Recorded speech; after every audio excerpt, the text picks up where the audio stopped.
Buenos días para todos y todas, reciban una cordial y calurosa bienvenida. Estamos muy complacidos de contar con su presencia en el Seminario Internacional Evolución del Crimen Transnacional Organizado en las Américas, realizado por el Observatorio Colombiano de Crimen Organizado, una iniciativa conjunta de la Universidad del Rosario e Inside Crime. El seminario también contó con el valioso apoyo de FESCOL en Colombia. Esperamos que este seminario nos permita profundizar la comprensión del fenómeno criminal en Colombia y el continente americano durante este siglo, así como sus posibles alcances para el 2019. El orden del día se desarrollará de la siguiente manera. En la jornada de la mañana, en el Auditorio Jockey, bienvenida y presentación del seminario, seguido del primer panel titulado Tendencias actuales del crimen transnacional organizado en las Américas. El panel contará con las intervenciones de los profesores Angélica Durán de la Universidad de Massachusetts, Bruce Bagley, escritor y profesor de la Universidad de Miami, y Benjamin Lessing de la Universidad de Chicago, bajo la moderación de Arlene Tigner. Acto seguido tendremos la conferencia ¿Qué es el crimen organizado?, del criminólogo y profesor de la Universidad de Oxford, Federico Varese. Desde las 2 de la tarde se desarrollarán las 5 mesas de trabajo en el edificio Casur en el claustro de la universidad y posteriormente retornaremos a este auditorio para el desarrollo del segundo panel titulado Retos del crimen transnacional organizado para el 2019. El panel tendrá la presentación del profesor Phil Williams, director del centro Matthew B. Ridgway de la Universidad de Pittsburgh, y de Jeremy McDermott y Stephen Dudley, directores de Inside Crime. Este panel será moderado por la decana Arlene Tigner. Para todas las personas que se encuentran en el auditorio por Facebook Live, pueden participar en Twitter de manera continua por medio de la cuenta @InsideCrime_es y con el hashtag Crimen Organizado Latam, el cual se encuentra señalado en las pantallas del salón. Daremos inicio entonces con las palabras de apertura de la doctora Arlene Tigner, decana y directora de investigación de la Facultad de Ciencia Política, Gobierno y Relaciones Internacionales de la Universidad del Rosario, y en acto seguido el doctor Jeremy McDermott, director ejecutivo de Inside Crime. Bienvenidos.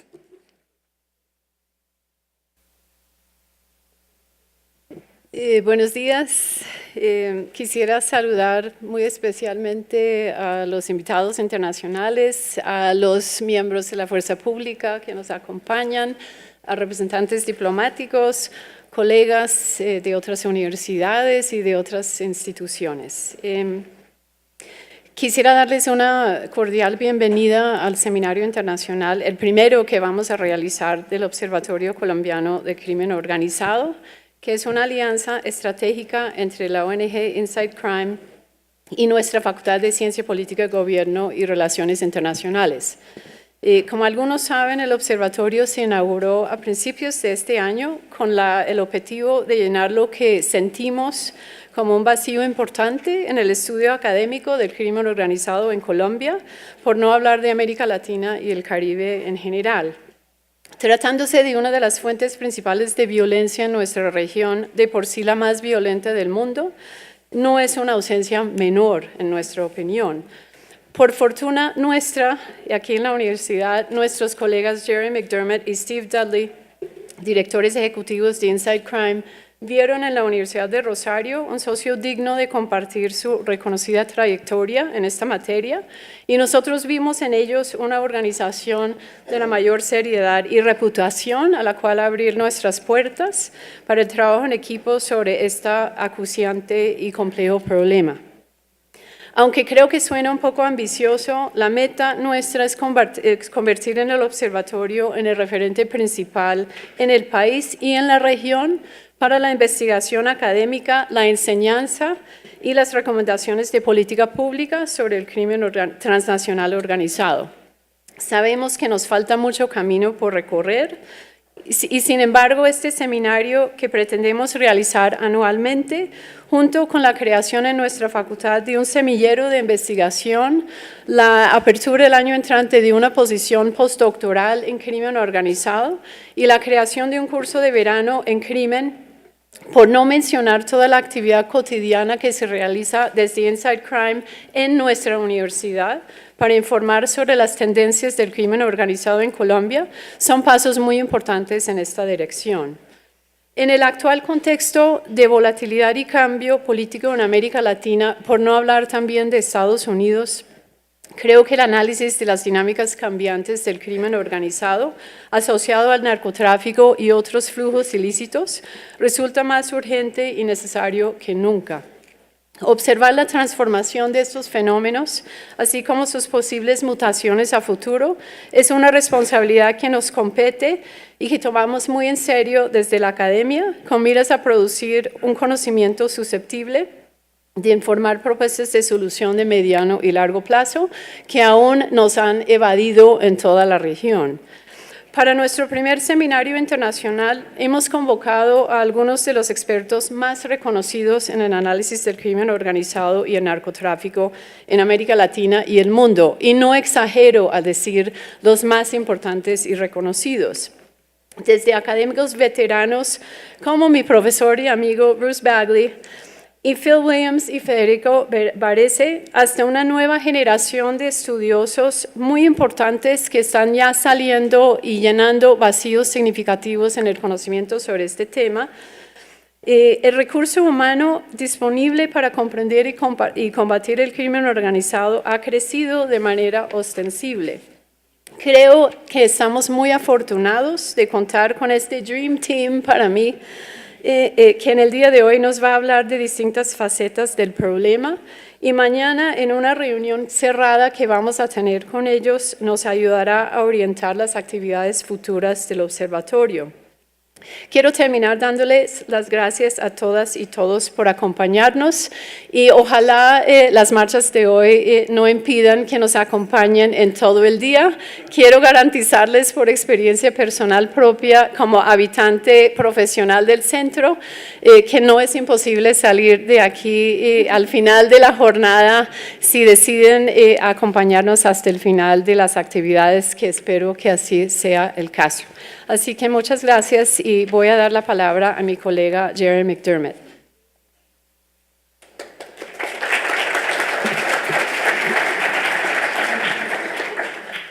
Buenos días.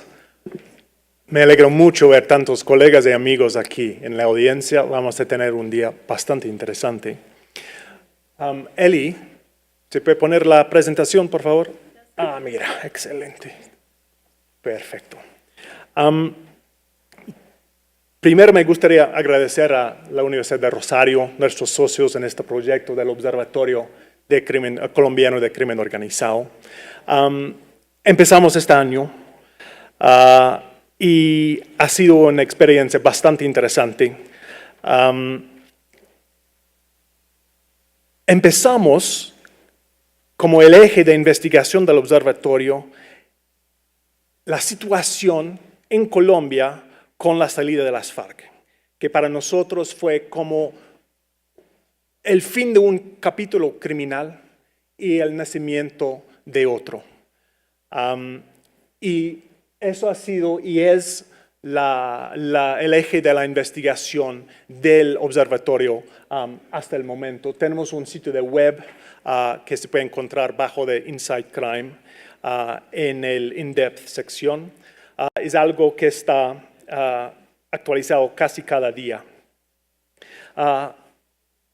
Empezamos y lanzamos el observatorio con esta investigación, la nueva generación de narcotraficantes colombianos post-FARC, los invisibles. La idea fue empezar la discusión sobre cómo está evolucionando el crimen organizado en Colombia con la salida de este actor tan importante en el mercado mundial de narcotráfico. Producimos noticias casi cada día, eso es antier, que ha creado un poco de problemas, más problemas para nosotros en Venezuela. Y estamos mirando las actividades transnacionales de los grupos colombianos. Estamos intentando mapear esas historias para que podamos explicar este panorama tan compleja a nuestra audiencia. ¿Qué hemos averiguado? Y eso no es ninguna sorpresa para ustedes, es que para entender la evolución del crimen organizado en Colombia tenemos que estudiar las dinámicas regionales e internacionales. Y eso es una de las razones para la conferencia de hoy. Porque muchos de ustedes están enfocados netamente en Colombia y es imposible entender qué está pasando hoy en día en Colombia sin entender, por ejemplo, la llegada de los compradores mexicanos desesperados para comprar cocaína porque sus socios tradicionales colombianos ya no existen. Ellos están llegando con plata y con armas, intentando hacer alianzas con grupos pequeños del ex-FARC Mafia, Guerrilleros Unidos del Pacífico, por ejemplo, Guacho. Y ellos están influyendo las dinámicas criminales en Colombia. ¿Cómo podemos ignorar qué está pasando en Venezuela? No solo el colapso económico del país y el éxodo de hasta 3 millones de venezolanos, pero ¿qué impacto tiene el hecho que tenemos un gobierno cada día más criminalizado? Para nosotros, solo en términos criminales, estos venezolanos que están saliendo, muchos con absolutamente nada, son supremamente expuestos a explotación y reclutamiento por crimen organizado. No solo colombiano, pero particularmente colombiano. Los raspachines hoy en día en Catatumbo son venezolanos. Los tripulantes de los Go Fast, venezolanos. Las mulas, un gran porcentaje de las mulas capturados, venezolanos. Una nueva generación de sicarios, venezolanos. Y eso es crimen organizado aprovechándose de este desastre en Venezuela. Y eso va a tener implicaciones no solo para Colombia, pero para toda la región de América Latina por los próximos 10 años. Entonces hicimos el segundo investigación que lanzamos como parte del observatorio fue esta Venezuela, un estado mafioso. Obviamente a los académicos no les gustan estos términos, estado mafioso, ¿cuál es la definición? Uy, somos periodistas, nos importa un bledo, queremos contar la historia. Pero para nosotros no había duda, porque crimen organizado toca la vida de cada venezolano cada día. Y en el estudio pudimos probar que más de 10 órganos del Estado han sido penetrado o capturado por personas involucradas en crimen organizado. Y cuando llega a este punto, uno puede decir que los órganos del Estado venezolanos no solo están facilitando el negocio de narcotráfico, contrabando de gasolina, el mercado negro de medicamentos y comida, pero están participando, protegiendo y realmente son parte de el corazón de crimen organizado en Venezuela. Hacemos cada mes en el observatorio un análisis sobre las dinámicas criminales usando los eventos de este mes. La idea es prestar a ustedes, investigadores, académicos, fuerza pública, un análisis de los eventos que están reportados en toda la prensa, masacres, incautaciones, asesinatos de líderes comunitarios, y mirando todo eso con la óptica única de nosotros, que es el crimen organizado. ¿Qué significa esos hechos en términos de crimen organizado? Lo estamos mapeando, analizando y intentando identificar las tendencias y patrones de crimen organizado. Ojalá para que podamos hacer algo que casi nunca pasa, que es anticipar. El Observatorio Colombiano de Crimen Organizado y Inside Crime estamos aburridos de siempre reaccionar, de siempre cubrir los hechos después del evento. Entonces, la misión del observatorio y la misión de Inside Crime es intentar mostrar los patrones y anticipar la evolución del crimen organizado en América Latina. Para mostrarle cuál es la meta para el año entrante, para que ustedes pasen Navidad pensando en qué va a pasar, vamos a lanzar una investigación profunda sobre el ex-FARC Mafia, la disidencia de las FARC-CRIM, a las FARC ocultos, que son los 3 grupos que nosotros describimos con la etiqueta ex-FARC Mafia. Nosotros estamos convencidos que esta red primero va a reconectarse, va a crear una red nacional y con la captura o muerte de alias Otoniel se van a convertirse en la red criminal principal de Colombia. Entonces, espera, febrero y marzo vamos a lanzar eso con el Observatorio Colombiano de Crimen Organizado. Mil gracias, estamos muy animados de tener todos ustedes aquí. Queremos sus ideas, sus preguntas. Si no tiene tiempo para hablar con algunos de nosotros hoy, mándanos un mensaje, por favor. Nosotros dependemos mucho en sus ideas y su alimentación. Ahora vamos a empezar el primer panel. Muy bienvenidos.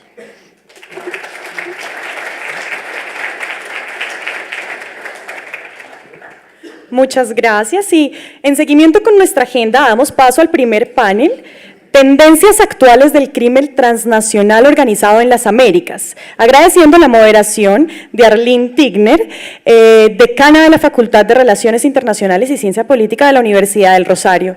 El panel tendrá una duración de 1 hora y la última media hora la reservamos para preguntas del auditorio. Quisiera hacer una presentación un poco más larga de nuestros participantes en esta primera mesa, que es sobre tendencias actuales del crimen en las Américas. La idea es que cada panelista nos hable unos 15 minutos. Primero nos va a dar una presentación Angélica Durán, que tiene el título Estado, Crimen Organizado y Narcotráfico en las Américas, Cambios Continuados y Desafíos. Angélica es profesora adjunta del Departamento de Ciencia Política de la Universidad de Massachusetts Lowell. Es autora del libro The Politics of Drug Violence, Criminals, Cops and Politicians in Colombia and Mexico, de Oxford University Press, que salió este año. Obtuvo su doctorado en Ciencia Política en Brown University, una maestría en Estudios Latinoamericanos en New York University y su pregrado en Ciencia Política en la Universidad Nacional de Colombia. Tuve el placer de conocerla ahí hace bastantes años. Sus temas de investigación se enfocan en violencia organizada, criminal y política y las relaciones entre crimen, violencia y Estado. Ha publicado en múltiples revistas, incluyendo el Journal of Conflict Resolution, Journal of Peace Research, Latin American Politics and Society, Comparative Political Studies, Crime, Law and Social Change y Colombia Internacional. Y también es autor de múltiples capítulos de libro y escribe regularmente artículos de opinión para el portal Razón Pública. Yo creo que vamos a dar paso a la presentación de Angélica y sigo presentando a los otros expositores en la medida en que hagan sus presentaciones. Voy a tratar de mantenerme en los... Yo te marco el tiempo, tranquila. Dios, ya la tengo planeada para un poquito más. Entonces, bueno, ante todo quiero agradecerles a los del equipo de Inside Crime, a Jerry, Steve, a Arlene y al Observatorio de Crimen Organizado de la Universidad del Rosario. Para mí realmente es un placer estar aquí hoy. Toca para los chiquitos. Aquí. Así. Para mí realmente es un placer estar aquí hoy, rodeada de tanta gente de la que he aprendido mucho, que inspira mi trabajo y obviamente con mucha admiración por el trabajo que Inside Crime ha venido haciendo, que es una fuente invaluable para los que trabajamos en estos temas. La invitación que teníamos para este panel era hablar un poco de las tendencias del crimen organizado este año. Obviamente estamos en una región en la que pasan muchas cosas y en 15 minutos no los vamos a cubrir, y lo que quiero hacer entonces es, pensando en algunos eventos que he decidido yo aleatoriamente discutir, pensar en las que veo yo como algunas de las tendencias importantes del crimen organizado, cosas que son importantes pero que no son tan nuevas, algunas que son más nuevas y algunos desafíos. Vamos a ver si lo logro hacer en 15 minutos. Para empezar, quiero enfocarme en tres que yo diría son cambios recientes, pero lo pongo con un signo de interrogación porque creo que estos cambios recientes realmente no son tan recientes, son tendencias que se han venido consolidando en los últimos 10, 15 años. En algunos casos son cosas que de pronto se han vuelto más evidentes para nosotros, y aquí creo que yo he aprendido mucho también de los historiadores que hacen trabajo en crimen organizado, que siempre nos recuerdan que las cosas que vemos como muy nuevas realmente no son tan nuevas, sino que se nos hacen más evidentes. Por eso lo pongo con un signo de interrogación. Sin embargo, sí creo que son cosas que se han vuelto más evidentes. Una de esas, la primera, es la diversificación criminal y geográfica del crimen organizado, y aquí me refiero tanto a la diversificación de mercados, de actividades que obviamente el narcotráfico sigue siendo una muy importante, pero hay más actividades que se traslapan, que se cruzan en la operación de los mercados ilícitos, y geográfica porque hoy en día hay muchos más lugares que están afectados por el crimen organizado que antes no estaban. Para hablar de esto me voy a enfocar un poco en el caso de las fronteras en Colombia con Ecuador y Venezuela. Luego quiero hablar como otro cambio, lo que han sido los cambios en las políticas antidrogas. Y esto, si bien no es una tendencia del crimen, es una tendencia creo que es muy importante para entender lo que puede pasar en términos de política en la región. Y esto realmente, de nuevo, es una tendencia que creo que se puede ver desde el 2009 claramente, en la que la discusión en torno a las políticas antidrogas en América Latina ha cambiado radicalmente y contrasta mucho, por ejemplo, con lo que son las discusiones de políticas antidrogas en otros continentes, como en África o en Asia. Y aquí pues quiero enfocarme rápidamente en lo que han sido las discusiones sobre marihuana en la región. El tercer cambio son los patrones de uso de drogas, y esta ha sido una discusión que se ha dado mucho en la región, que sentimos o pensamos que el uso de drogas ha aumentado, el consumo doméstico, digamos, y que por eso también se han expandido y se han formado nuevos mercados criminales que tienen que ver con la distribución doméstica. Aquí creo que esto es cierto, pero aquí también voy a hablar un poco de cómo tenemos muchas preguntas abiertas en este tema también. ¿Qué tan grande es este cambio? ¿Qué tan reciente? Y también pensar un poco si lo que vemos realmente es un aumento en el consumo de drogas, que sí lo hay, pero si también realmente lo que nos lleva a pensar más que el uso y los mercados domésticos de drogas se han vuelto más importantes, también tiene que ver con el hecho de que se han vuelto más evidentes, o sea, un cambio en las dinámicas que los hace más abiertos, en espacios públicos. En términos de continuidades, quiero hablar de tres cosas. La primera es, creo que una continuidad importante, y es que si queremos entender el crimen organizado, tenemos que entender las dinámicas institucionales de los países. Y aquí creo que una cosa que sigue siendo una continuidad muy importante para entender el crimen organizado es que cambios institucionales, cambios en la operación de las instituciones democráticas, la fragmentación del Estado, que esto es un concepto que trato mucho en mi libro, tienen un impacto directo no tanto en la existencia del crimen, sino en su operación y en sus niveles de violencia. Y aquí quiero hablar un poco de los casos de Honduras y Venezuela rápidamente. Como les digo, ya voy en 5 minutos, no sé si llegue a 15, pero vamos a ver. Otra continuidad es que si bien estaba hablando de un cambio en la lógica y en el discurso de la política antidrogas, creo que una continuidad es que siempre hay contradicciones de política muy fuerte. Entonces, que a la par que vemos una tendencia a pensar la política antidrogas de una manera distinta, también vemos una tendencia, unas contradicciones muy fuertes con las políticas y digamos las respuestas más tradicionales frente al crimen organizado, las que tienden a ser más represivas, y aquí quiero enfocarme un poco en el tema, lo que ha pasado en Colombia con el aumento de cultivos. Y la última continuidad de la que quiero hablar es que lo que vemos es básicamente una historia en la que sí ha cambiado, y aquí estoy totalmente de acuerdo con lo que Inside Crime ha venido documentando y lo que hablaba Jerry, que es que obviamente hay cambios organizacionales fuertes. También creo que hay dinámicas que siguen siendo muy similares y que seguimos estando en una situación en la que los líderes de las organizaciones cambian, son eliminados, son capturados, pero las dinámicas continúan.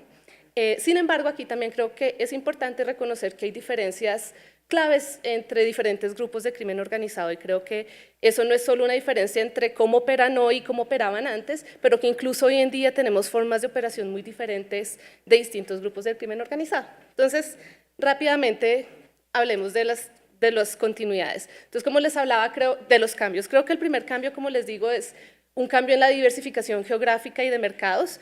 En buena parte esto tiene que ver con los cambios en los mercados del narcotráfico, y aquí un eje muy importante es el cambio en las rutas de la cocaína y la diversificación de las rutas de la cocaína. Este es un mapa de UNODC en el 2008 que muestra las rutas de la cocaína en el 2008. Ustedes ven ahí las líneas más claras, las flechitas que muestran dónde estaban, entre más ancha la flechita, pues más fuerte el flujo, digamos. Y si ustedes ven el mapa del 2016, las flechitas se han hecho más estrechas, pero se han hecho también se han multiplicado, digamos. Y lo que ustedes ven es que hay muchas más flechitas que salen de distintos países de América Latina que no aparecen en este mapa, ¿no? Y en parte esto es una de las causas por las que vemos diversificación criminal, ¿no? Que hay muchos lugares que antes no eran tan importantes en el tránsito de las drogas, que ahora sí son mucho más importantes. De nuevo, esto creo que se ha hecho mucho más evidente y más fuerte, pero no necesariamente es una cosa de este año, del 2008, es una tendencia de por lo menos una década, diría yo. Ahora, en términos de diversificación criminal y geográfica, vemos que en muchos lugares, desde México, Colombia, las fronteras, que es lo que les voy a hablar más rápidamente, hay una multiplicación de actividades, no solo ilegales, pero también semilegales, que se cruzan en la operación de distintos grupos o se concentran geográficamente. Y aquí creo que también es importante diferenciar las dos cosas. Tenemos grupos que se involucran en muchas economías a la vez, y en otros casos tenemos simplemente actividades que operan paralelamente, ¿no? Y es importante distinguir las dos.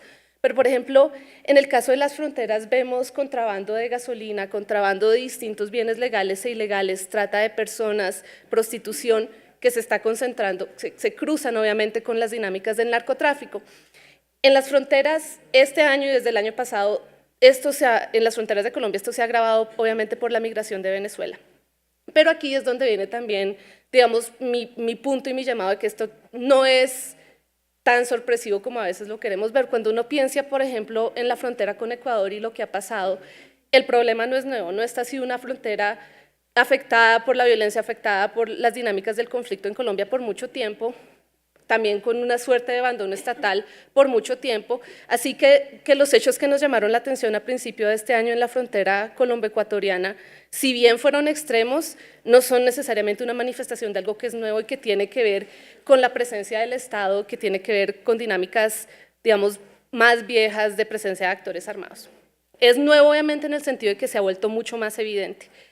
Y creo que para hablar de diversificación y por qué tenemos más mercados cruzándose en distintos lugares, aquí creo que hay varias ideas que pensamos siempre, y creo que estas pueden aplicar al mismo tiempo en el mismo lugar, pero también pueden tener unas pueden tener más incidencia que otras en por qué vemos esta diversificación de mercados criminales. Una tiene que ver simplemente con oportunidades y habilidades. Cuando un grupo criminal desarrolla ciertas capacidades de control, es muy probable que esas capacidades se usen en otros mercados simplemente porque existe, digamos, el know-how para hacerlo. Y eso crea las oportunidades y las habilidades para que si alguien está operando en el narcotráfico también opere otros mercados ilegales. Esto obviamente lo vemos en las fronteras hasta cierto punto, porque lo que vemos son actores que tienen capacidad de usar sus contactos, de usar su conocimiento del territorio para operar en distintos mercados. Y también tiene que ver obviamente con las oportunidades del mercado en sí mismo. Una de las razones por las que tantos mercados ilegales se han intensificado en la frontera con Venezuela es obviamente porque tiene que ver con los problemas económicos de Venezuela. Obviamente el hecho de que veamos, por ejemplo, contrabando de ganado tiene que ver con la situación económica y, digamos, la caída de los mercados legales en Venezuela también. Entonces, a esto me refiero con oportunidades y habilidades. Por otro lado, creo que esta es la explicación de la que más se habla de por qué hay diversificación criminal, y es cambios en las ganancias del narcotráfico. Digamos, la idea de que, por ejemplo, en Colombia los grupos criminales empezaron a involucrarse en otros mercados y no solo en el narcotráfico, porque el narcotráfico se volvió menos importante o porque no era tan grande la ganancia. Yo creo que esto es cierto, pero en mi opinión de hecho, creo que la explicación menos importante de por qué hay diversificación criminal, porque de todos modos el narcotráfico sigue siendo un negocio muy grande, con mucha ganancia. Así que creo que el tema de la ganancia no es muy claro, puede jugar un papel, pero no necesariamente creo que es el más importante. Creo que uno muy claro es el control territorial. ¿Por qué los grupos armados quieren, o por qué los grupos criminales se involucran en distintos mercados? Tiene que ver con control territorial. La diversificación puede ser tanto una consecuencia como una razón de la diversificación. Si un grupo tiene control criminal de un territorio, pues obviamente tiene más intereses de controlar todo lo que transita por allí, pero también si no lo tiene, el controlar esos mercados puede ser una forma de ganar control territorial. Y de nuevo creo que esto es un poco lo que vemos en las fronteras. Vamos. La siguiente continuidad, el siguiente cambio del que les hablaba era el tema de política y cómo había un cambio radical, creo yo, en las discusiones de políticas antidrogas en América Latina, un cambio que tiene raíces muy largas, pero que creo que se hizo evidente desde el 2009 cuando los expresidentes Gaviria, Zedillo y Cardoso formaron la Comisión Antidrogas y creo que esto cambió, ya me quedan 5 minutos, no me puedo robar los 10, Alina. Bueno, yo trato. Pero bueno, este cambio, creo que básicamente pues esta tendencia a pensar que la forma como hemos pensado las políticas antidrogas no ha funcionado y también ha tenido consecuencias muy negativas en la región, ha llevado a cambios importantes y creo que uno de esos que se ha intensificado mucho y se intensificó el año pasado y este año, obviamente tiene que ver con las discusiones de marihuana y específicamente con las regulaciones de marihuana medicinal. Ustedes lo que ven en este mapa, y este es un mapa del Instituto Igarapé, si nos concentramos en el primero, vamos a ver si me funciona, lo logré, nos quedó muy bueno, pero si ustedes miran ese mapa, es un mapa que les muestra en azul todos los países que han creado alguna reforma para involucrar de alguna manera la regulación de la marihuana medicinal en la región. Incluso ya con Bolivia, que creó una regulación recientemente, casi toda la región está cubierta, algo que no era, creo, pensable hace 10 años. Ahora, obviamente hay unas diferencias enormes en esas regulaciones. En Colombia, por ejemplo, esa regulación es mucho más expansiva de lo que es en Bolivia, incluso de lo que es en Argentina, en Brasil, pero que sí muestra, digamos, una tendencia en la región a pensar y de todos modos hasta cierto punto un efecto de dispersión, un efecto de contagio, porque incluso en países como Bolivia, donde realmente había mucha resistencia a pensar en la regulación medicinal de la marihuana, el debate se ha ampliado. Esto es un cambio importante y es un cambio que puede tener también una influencia importante en los mercados criminales, veremos. El tercer punto, lo siento mucho, pero créanme que les puedo explicar qué hay acá. Pero el tercer cambio del que les hablaba es el aumento de los mercados locales de drogas. Y aquí sabemos que en la región sí ha habido una tendencia hasta cierto punto a un aumento en el uso de ciertas drogas que ha tenido que ver con el aumento de los mercados locales. Ahora, lo que no tenemos tan claro es qué tan reciente es ese cambio, qué tan fuerte y cuándo empezó. Y para ilustrarles esto simplemente es un pantallazo del sistema de información de UNODC, que es el que se usa generalmente para hablar de estas tendencias generales, mostrándoles la información que existe sobre la prevalencia de cocaína en las Américas. Ahora, este es como el indicador más común que usamos. Si ustedes, lo primero que ven en este mapa es que tenemos muchos huecos de información. Entonces, que si bien estas son las estimaciones nacionales, realmente no tenemos mucha información para decir cuáles son las tendencias. Y si luego nos vamos a pensar cuáles, esto generalmente, pues obviamente son encuestas de consumo a nivel nacional, que incluso en Colombia la encuesta del 2008, creo, y la del 2013 tienen metodologías totalmente distintas. Sin embargo, obviamente sí hay cambios importantes. Aquí me quiero enfocar, por ejemplo, en Argentina, que es el que ustedes ven acá. En Argentina, y aquí estoy mirando torcido, pero en Argentina, ustedes ven aquí el número 0,31% de la población y luego 1,33%, si estoy mirando derecho. Si uno mira, digamos, los tres números que tenemos, sí es claro que había un aumento en los mercados, en los patrones de uso de cocaína en Argentina, pero no tenemos números más viejitos para acá. Y realmente toda la información cualitativa apunta a que los aumentos de los mercados de cocaína se hicieron muy fuertes justo después de la crisis del 2003. Por la situación económica.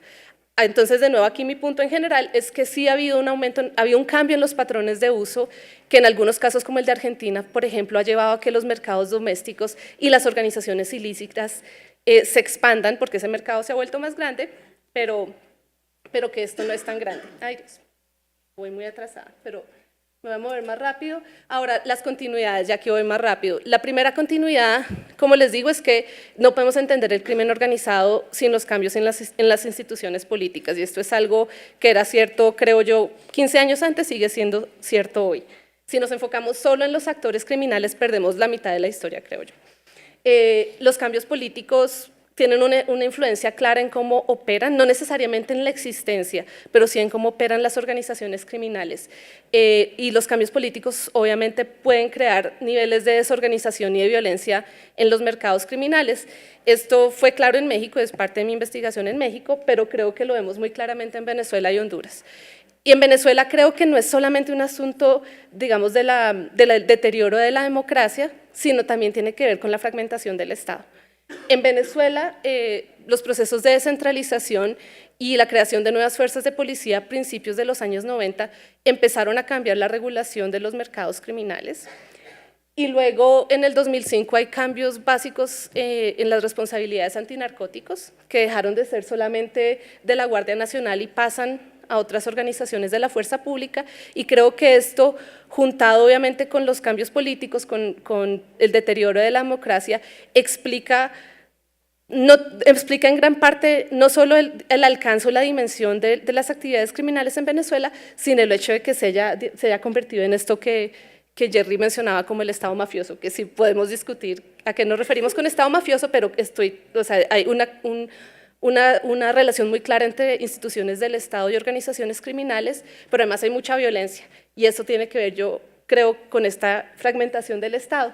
Si uno ve el caso de Honduras, por ejemplo, estas son las tasas de homicidio en Honduras, y claramente lo que vemos es que el crimen organizado, los mercados del narcotráfico no son nuevos en Honduras, pero que la violencia se dispara después del golpe del 2009, del golpe de Estado. De nuevo, los cambios políticos nos explican mucho de cómo cambian las dinámicas del crimen organizado. Ahora, la siguiente continuidad de la que quiero hablar es que, si bien les estaba hablando de estos cambios en los discursos de política antidrogas, creo que una continuidad en la región sigue siendo las contradicciones de política pública. Ya voy a acabar. Las contradicciones de política pública y el hecho de que de la mano de tendencias o de intenciones de reformar también vuelven las tendencias más tradicionales, especialmente en momentos de crisis. Y ese es el caso de Colombia. Obviamente, pues creo que a nadie le tengo que explicar lo que ha pasado con los aumentos de cultivos, obviamente un aumento en los cultivos de coca muy radical, que coincide con la suspensión de la fumigación, y que de hecho sí puede tener que ver un poco con la suspensión de la fumigación en Colombia, y por eso la respuesta inmediata es vamos a fumigar de nuevo. Pero si uno ve, este es un análisis que hice con los datos del 2015-2016, todavía no alcancé a actualizarlo para esta presentación. Esto es básicamente unos gráficos de regresiones estadísticas mostrando cuáles son los determinantes del aumento de cultivos, y aquí es, digamos, que determina el aumento en un año, del 2015 al 2016.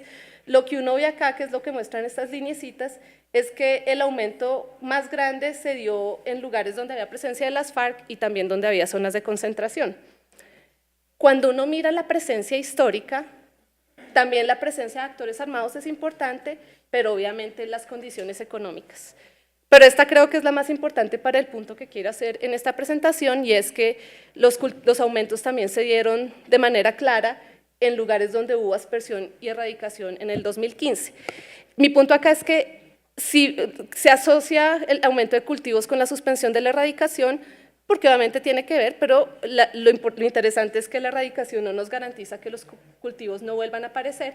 Sin embargo, digamos, la inercia es volver a lo que se hizo antes. Y aquí creo que este es desafío para la región en general, que es cuando hay momentos de crisis, la tendencia es volver a lo que se hizo antes. Y bueno, esto lo menciono rápidamente y voy a parar con esto, me guardo los desafíos, pero la otra continuidad es que, si bien siempre hay cambios de liderazgos, lo que es una continuidad es que siempre hay otra persona que va a salir y va a entrar en el negocio. Y esto lo ilustro acá con los casos de Huacho, que la mayoría conocen acá, que es el líder de las disidencias de las FARC, y el Frente Oliver Sinisterra en la frontera con Ecuador, y obviamente el Chapo Guzmán. Con la mayor presión sobre Huacho, con la captura del Chapo Guzmán, han cambiado las dinámicas, pero alguien más llena el espacio. A la vez, creo que estos dos líderes ejemplifican también distintas formas de operar del crimen organizado. En el caso de Guacho es un líder joven que casi nadie conocía, que se vuelve la atención de las autoridades precisamente por la violencia que usa, pero que a final del año pasado nadie sabía que existía hasta cierto punto. Y tenemos al Chapo, que es todo lo contrario, ¿no? Alguien que se conocía mucho, que tenía toda la atención del Estado encima por muchos años, y de alguna manera uno los puede ver a ellos como los ejemplos de dos tipos de criminalidad, ¿no? La más tradicional, la del Chapo, la de los grandes carteles, y la más nueva de organizaciones fragmentadas. Yo creo que esto es cierto hasta cierto punto, pero también creo que es importante entender que hoy en día hay distintas organizaciones, las organizaciones operan de distinta manera. De alguna manera, Guacho es el ejemplo extremo de un líder predatorio que no tiene mucha más motivación que los mercados criminales, pero por ejemplo en los lugares donde he hecho yo más investigación, que son Medellín y Cali, a pesar de que tienen muchas condiciones similares, la operación de los grupos criminales es muy distinto en estos dos lugares. Y esto, de nuevo, creo que refleja que tenemos que entender un poco más, no solo los cambios a través del tiempo, sino también poner mucha más atención a las diferencias que se ven hoy en día. A veces creo que la tendencia a ponerle más énfasis a lo que ha cambiado nos lleva un poco a perder de vista lo que son incluso los contrastes y las diferencias hoy en día. Así que con eso voy a parar y siento la demora.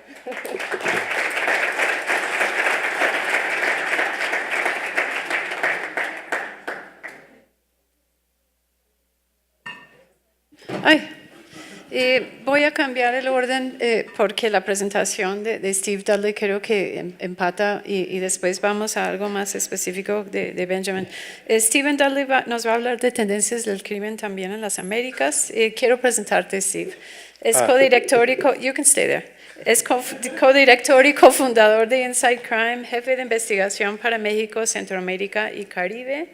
Investigador principal del Centro de Estudios Latinos y Latinoamericanos de American University en Washington, donde Inside Crime tiene su otra base institucional en asocio con esta importante universidad. Es ex jefe de la oficina del Miami Herald en la región andina, autor de Armas y Urnas, Historia de un genocidio político de Routledge. También ha sido corresponsal desde Haití, Brasil, Nicaragua, Cuba y Miami para National Public Radio y el Washington Post, entre otros medios. Tiene un pregrado en Historia Latinoamericana de Cornell University y una maestría en Estudios Latinoamericanos de University of Texas at Austin. Recibió una beca de investigación Knight de la Universidad de Stanford hace un par de años y es miembro del Consorcio Internacional de Periodistas Investigativos y entre 2012 y 2013 fue investigador visitante del Woodrow Wilson Center en Washington. Bueno, chequeando tiempo. Gracias Arlene, gracias Universidad de Rosario, gracias Inside Crime, gracias FESCOL, gracias a todos los invitados y a todos los que están aquí hoy día. A ver cómo comenzar. Un mexicano entra en un bar, no es chiste. Se encuentra con un amigo y el amigo dice,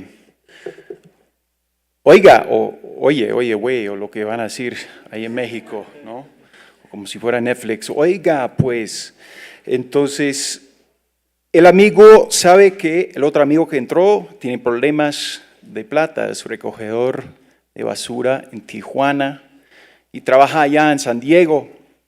Entonces le propone un negociocito, eso suena como si fuera algo de Netflix. Y bueno, entonces el amigo dice, sí, yo tengo unos amigos, entonces se pueden encontrar y puede hacer la vueltica para ellos, que es algo muy sencillo. Entonces, el que tiene el recogedor de basuras está de acuerdo y entonces llegan a un acuerdo para encontrarse en una tiendita de tacos. Durante la reunión, él no conoce a nadie, no intercambian nombres, comen taquitos y hablan de lo que pueden hacer. El recogedor de basura entrega llaves de su carro, ellos van, hacen una copia de las llaves, luego hacen un arreglo para que llevan el carro y ponen un GPS dentro del carro y comienzan a mover alguna droga desde Tijuana a San Diego. El tipo ni sabe cuándo está llevando la droga, ni sabe cuándo lo van a poner y cuándo lo van a sacar, porque todo está funcionando fuera de su control. O sea, está en un GPS, ellos saben exactamente dónde queda el carro y él simplemente no se pone nervioso cada vez que cruza porque él no sabe qué día va a estar y qué día no va a estar.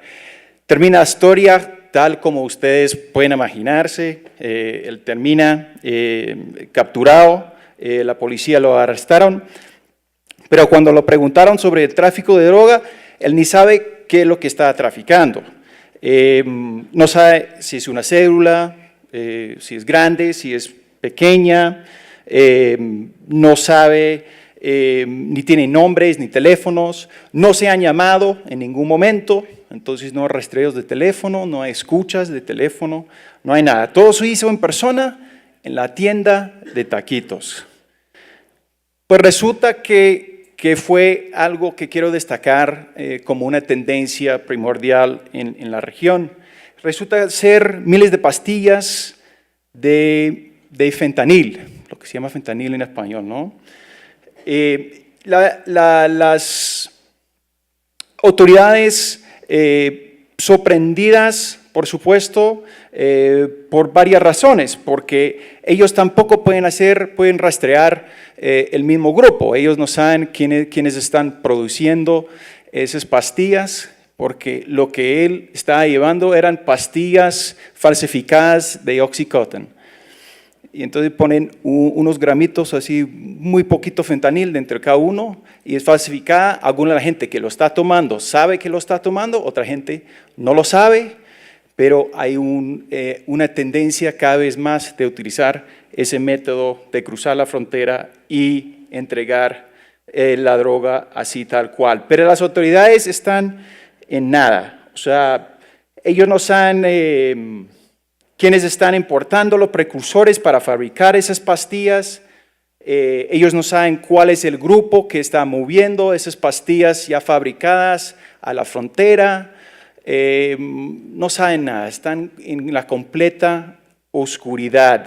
Además, cuando llega a Estados Unidos, se distribuye a través del dark web, del Internet oscuro, no sé si se llama así, pero el Internet oscuro, entre varios distribuidores. Entonces se distribuye por medio de muchísimos distribuidores y termina en muchísimos mercados. Todavía el mercado más grande en Estados Unidos es el noroeste de Estados Unidos y cada vez más se está viendo esa tendencia.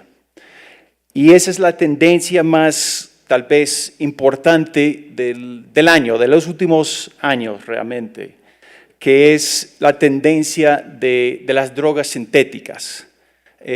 Ahorita estamos hablando de fentanil, pero tal vez mañana vamos a estar hablando de marihuana sintética y otras sustancias sintéticas. Es importante porque se cree responsable de 30,000 sobredosis muertos en Estados Unidos el año pasado, y se supone que puede superar 50,000 sobredosis en Estados Unidos. Voy a repetir, 50,000 personas muertas por fentanil en Estados Unidos este año. O sea, una cosa que nos da una idea de qué tan grande es el mercado, lo importante que es el mercado, y obviamente trae no solamente esa oscuridad, sino otras ventajas como que son sustancias muy pequeñas y solo se necesita muy poco, entonces cuando se mueve en cantidades muy pequeñas y gente como recogedor de basura puede estar moviendo pequeñas cantidades pero potentes y además que tienen una gran posibilidad de lucro. Esta es solo para mencionar esto. Esta es la tendencia ahí arriba de los muertos por sobredosis en opioides, y ahí es lo que se supone que tiene que ver con más que todo fentanil. Entonces se puede apreciar y ahí son en miles de personas muertos. Entonces es una tendencia preocupante, pero te muestra cómo va el mercado. La mayoría, la gran mayoría de fentanil se produce en la China. Hay miles de fábricas chinas, media clandestinas, no clandestinas, se mezclan, muy difícil controlarlas. Y las autoridades chinas, según las autoridades gringas con las cuales yo he hablado, han dicho que realmente han estado como monitoreando y sí haciendo algunos arreglos en el sistema, por ejemplo, prohibiendo ciertos precursores, pero prohíben un precursor y mañana sale otro precursor. Entonces eso sí la tendencia. Y digo la gran mayoría de la producción de fentanil porque en las últimas semanas capturaron a 3 mexicanos en la India.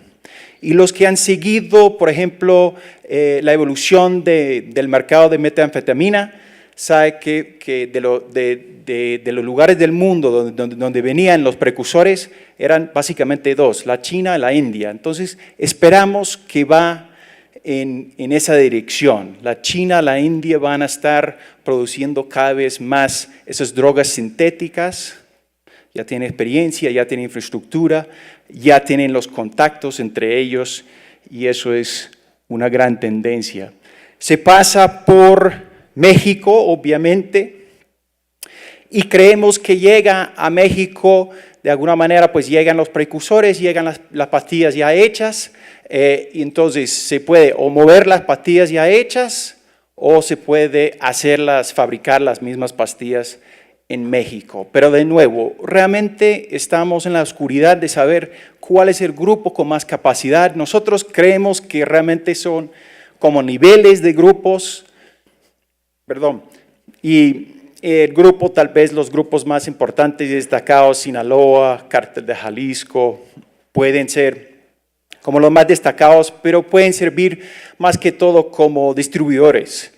Creemos que hay otros grupitos, ¿no? Tal vez en el mundo más atomizado que existe, ¿no? A nosotros nos gusta pensar que son monolíticos, y ahorita voy a hablar de eso, pero tal vez hay grupitos también que se están participando, grupos que se especializan o que se especializaron, creemos, en el mismo tráfico de metanfetamina, porque tiene lógica, ¿no? Por la misma infraestructura, los mismos contactos, etcétera. Entonces, presumimos, es una hipótesis porque todos estamos trabajando en eso. Lo que nos muestra es la gran posibilidad de adaptarse, por supuesto, de esos grupos de crimen organizado. Si el año pasado, en las incautaciones en la frontera San Diego, Estados Unidos, que es el lugar donde capturan 80% de lo que entra de fentanil en Estados Unidos, si el año pasado capturaron solo 5% de las capturas fueron en pastillas, en agosto de este año, de las 9 capturas de fentanil, de los 9, 5 eran de pastillas. Entonces ya podemos ver la tendencia yendo desde el polvo, ¿no? Que está interceptando el polvo, a las pastillas. Y ya podemos ver los resultados en Estados Unidos. Eso de la adaptación yo creo que es importante para el segundo punto mío. Tengo 3 puntos para que no se asusten.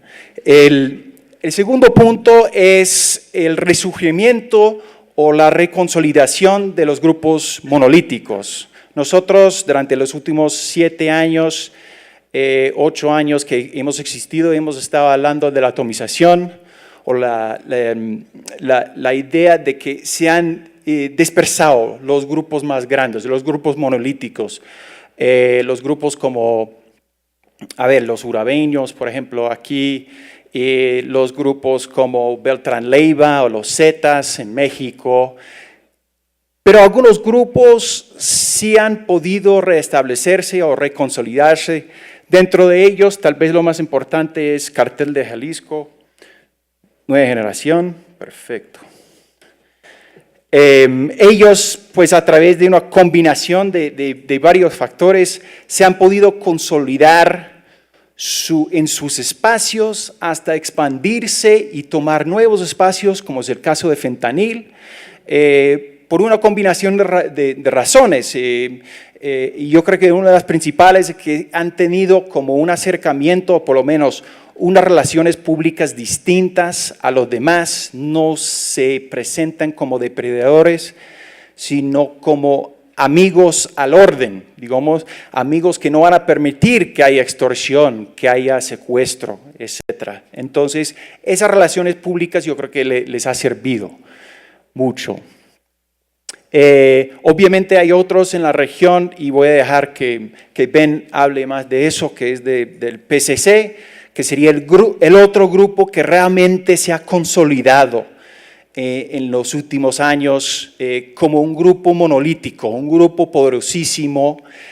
Y realmente ahí entramos en un pequeño debate, ya aludí un poco a eso, que es hasta qué punto pensamos que es una estructura vertical y hasta qué punto es una estructura más horizontal. Lo que hemos visto es que funcionan como lo que dentro de Jerry y yo llamamos como una junta de directores, una junta directiva, por decirlo así, con 4 o 5 que se van reuniendo y por debajo de ellos son muchos grupos que tal vez utilizan la misma bandera, pero es más flexible de lo que podemos pensar. Entonces ahí entramos en un pequeño debate, tal vez semántico, pero importante yo creo que para entender esas tendencias. Y por último, que me queda muy poco tiempo, quiero destacar tal vez lo que más me da tristeza porque he tenido más acercamiento personal a este asunto, y es el hecho de que algunos de los gobiernos más corruptos han ganado este año, o sea, han retomado su espacio, han reconquistado un lugar que habían perdido, por lo menos en cuanto tiene que ver con sus casos judiciales. Caso de Jimmy Morales, que enfrenta cargos por financiamiento ilícito de su campaña en 2015 y ha logrado aislar o neutralizar por lo menos la Comisión Internacional contra la Impunidad en Guatemala, que es el apéndice del Ministerio Público allá y que es la entidad que está ayudándolos a llevar muchos casos contra presidentes, expresidentes, vicepresidenciables, lo que tú quieras. Y han podido aislar ese grupo y, en fin, aislar de alguna manera la justicia. Hay otros casos importantes, Honduras siendo uno, ni hablar de Venezuela, porque Jerry ya mencionó Venezuela, pero Honduras, por ejemplo, que ha pasado por un proceso parecido de aislar la entidad, digamos, la prima, por decirlo así, de la CICIG en Honduras, que es la Maxi, y el Congreso y el presidente han podido aislarlos, y cuando el vocero este año se resignó, pues él lo mandó por Twitter, ¿no? Su resignación y su carta de resignación. En eso tiene pues mucho en común con el que realmente es el motor de mucho de eso y no se puede no tocar.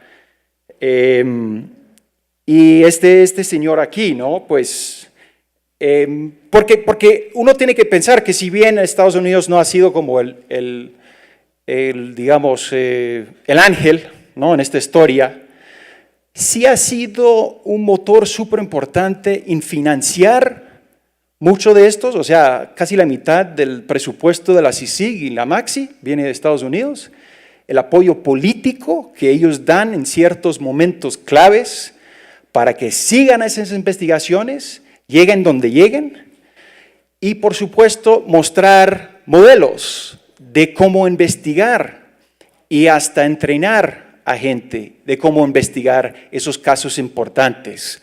Si yo tengo una teoría de cambio, es de arriba para abajo.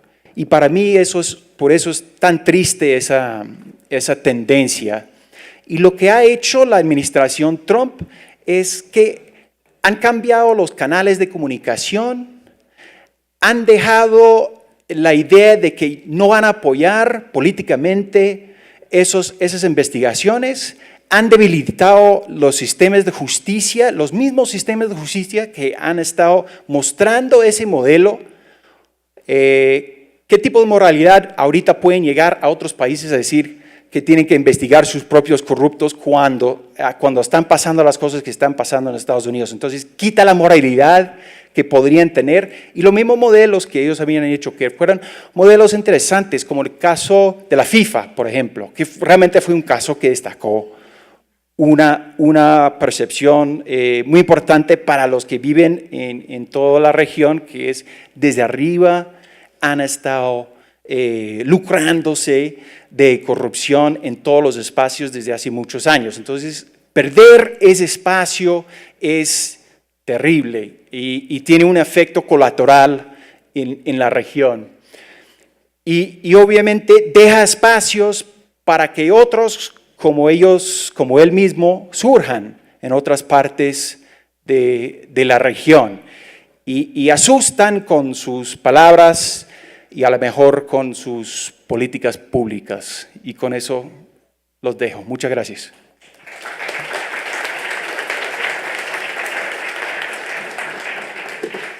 Gracias, Steve. Les presento a Benjamin Lessing, quien nos va a hablar sobre el caso de Brasil y el papel de los grupos criminales en las cárceles. Benjamin es profesor asistente de Ciencias Políticas y codirector del programa sobre violencia política de la Universidad de Chicago. Estudia el conflicto criminal, la violencia organizada que involucra a grupos armados que no buscan el poder estatal formal, como los carteles de la droga, las bandas de presos y los paramilitares. Su primer libro, Making Peace and Drug Wars, de Cambridge, examina los conflictos armados entre los carteles de la droga y el Estado en Colombia, México y Brasil, y actualmente está llevando a cabo una investigación de campo en Brasil para un segundo libro cuyo título tentativo es Inside Out: How Prison Gangs Organize Crime and Threaten the State from Behind Bars. También ha fundado el proyecto Gobernanza Criminal en las Américas, que mide el alcance y la intensidad del gobierno de las pandillas sobre la población civil en toda América Latina. Con Chris Blattman está llevando a cabo un experimento de campo en Medellín con el objetivo de reducir la gobernabilidad criminal en barrios de bajos ingresos, y es codirector junto con Paul Staniland del proyecto sobre violencia política en Chicago. Gracias, Arlene. Gracias a todos por venir, y a Arlene y los de Inside Crime por invitarme. Voy a intentar hablar en español sobre Brasil, que siempre me da un poco de dificultad. Es como bailar salsa al ritmo de samba, pero bueno, intentamos. Voy a hablar del PCC y de las otras facciones criminosas o criminales de Brasil, o prison gangs, como los llamo yo. Como se ve aquí, como dijo Steve, ahora el PCC se ha crecido muy rápidamente en los últimos años. Se nació en São Paulo, pero se ha expandido por todo Brasil. Ahora tiene células en todos los estados de Brasil y alguna presencia en casi todos los países vecinos de alguna forma. Voy a hablar un poco de eso, pero también de la dinámica de los prison gangs, de las pandillas carcelarias en general, de que el PCC hace parte. Como dijo Arlene, yo estudio, yo empezar a hablar un poco de más ampliamente. Mi primer libro habla de conflicto entre cárteles y el Estado, en el caso de México, Colombia y Brasil. Y esos son grupos criminales que se han enfrentado al Estado, como el cártel Jalisco Nueva Generación, como los Zetas, como el cártel de Medellín hizo aquí y como el Comando Remelio de Río de Janeiro ha hecho durante años en Brasil. Y ese libro dice por qué enfrentar el Estado si no quieren conquistar el Estado como un grupo insurgente. Y básicamente las respuestas que da tienen a ver con el uso de violencia para cambiar las políticas formales, como en el caso de la extradición y el terrorismo de Pablo Escobar, por ejemplo, pero también en el manejo de la corrupción policial, que es algo más cotidiano, pero acontece en muchas partes, que esta negociación de sobornos involucra la violencia, ¿no? En la lógica de plata y plomo. Bueno, ese es un primer proyecto. El proyecto en que estoy trabajando ahora lleva esta conexión del Comando Vermelho de Río, que además de ser un cártel enfrentado al Estado, es un prison gang. Nació en la cárcel y expandió desde allá.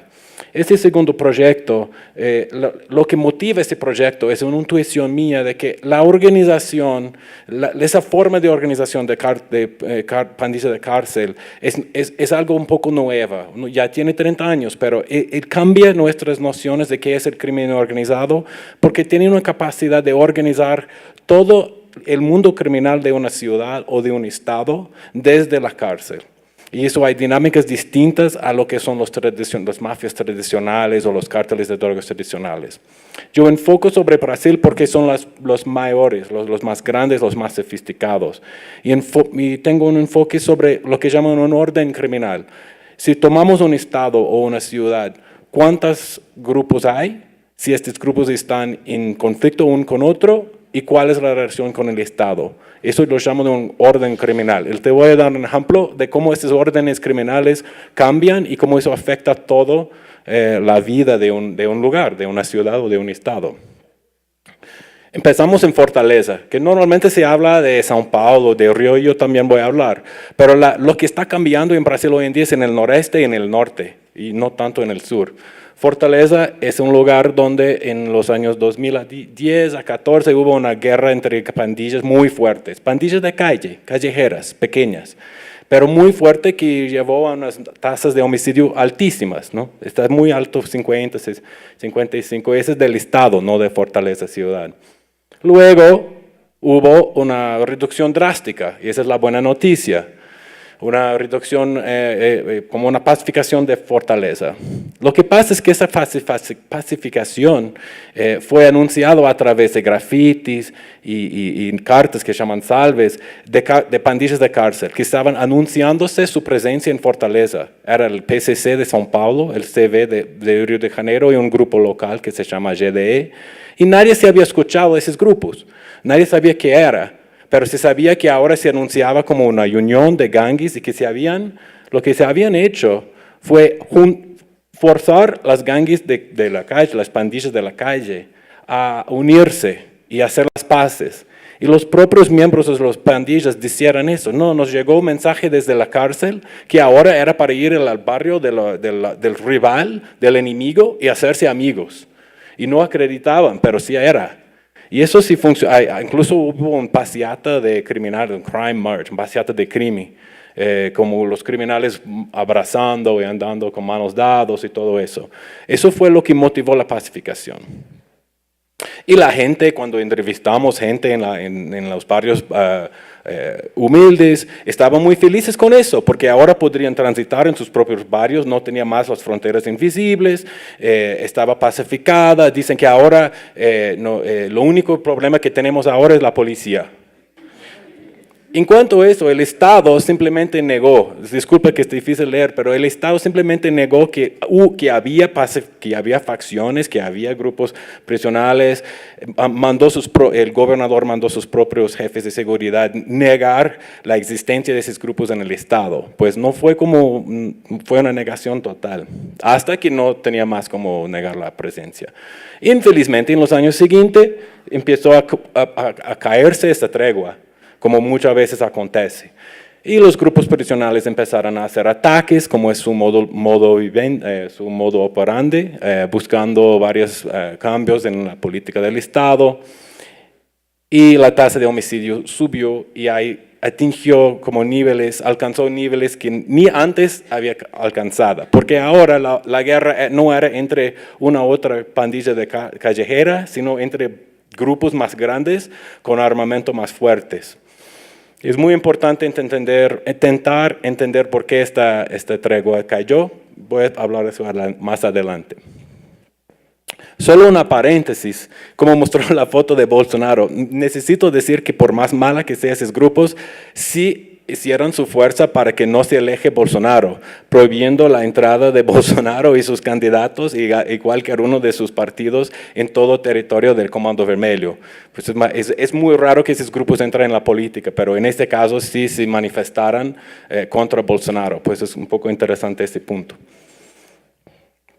Bueno, ¿cuáles son esos órdenes criminales? Te he mostrado uno que fue como la paz entre las facciones. Pero empezamos con cuál es lo más común, que es como una guerra entre facciones. Y empieza en Río con la historia de Comando Vermelho, que se fundó en los años 70, cuando el gobierno militar, la dictadura, se puso unos militantes de izquierda como insurgentes, junto con presos comunes, criminales comunes, en una prisión terrible, en una isla que es como el Alcatraz de Brasil. Estos criminales comunes aprendieron algo con los militantes, que tenía que organizarse y luchar contra el sistema. Sin embargo, entender, y este es como de un libro, estas citaciones de un libro de un fundador de Comando Vermelho, se llama El Profesor, y él nos explica que para los criminales, para los militantes se podrían hacer campañas políticas, ganar la empatía de la comunidad internacional. Para los criminales comunes no.